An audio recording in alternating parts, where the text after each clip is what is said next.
One of the individuals I want to highlight for you here, who is really one of the spiders at the heart of this web, is a man named Ghazi Nassereddin. So Ghazi organized, prior to this shift into Venezuela, Ghazi organized a drugs for weapons deal with the FARC that benefited Hezbollah. Ghazi has been a Hezbollah operative for many, many years, but he also holds Venezuelan citizenship, and he served in senior diplomatic posts, particularly in Damascus, where he personally arranged meetings with Hezbollah officials and the issuance of Venezuelan passports to Hezbollah operatives to conceal their identities. Under Hugo Chavez, Venezuela opened its doors to Hezbollah, allowing the group to establish a major footprint, including a paramilitary training site on Margarita Island. As far back as 2002, 2003, when I was at the Pentagon as the Assistant Secretary for Special Operations, we had indications of document forgery on that island, and I've seen documentation that the Venezuelan government was awarding contracts to Hezbollah front companies as far back as 2001. When Maduro seized control, the breadth and depth of the Hezbollah presence in Venezuela dramatically expanded, as did their ties to the narco-terrorist regime and the Cartel de los Sols.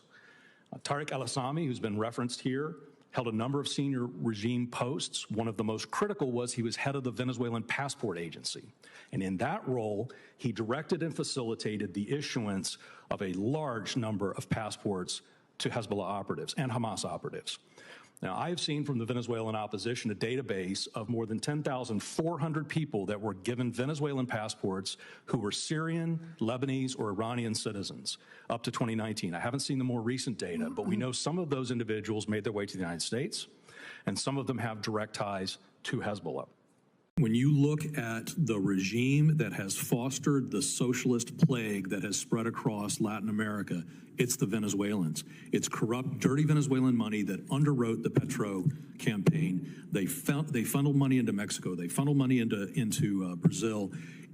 Once we have democracy restored in Venezuela, all of that subversion money that has been underwriting the socialist campaigns around the region dries up. So does the oil revenues to the Cuban regime, all of the support to the Nicaraguans. We forget about what Ortega is doing to the Nicaraguan people. It's a travesty.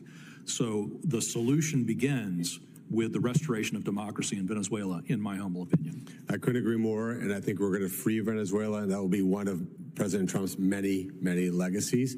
It's long past due, and I think his days are numbered, and I would be surprised if he's still in Venezuela by the end of this year.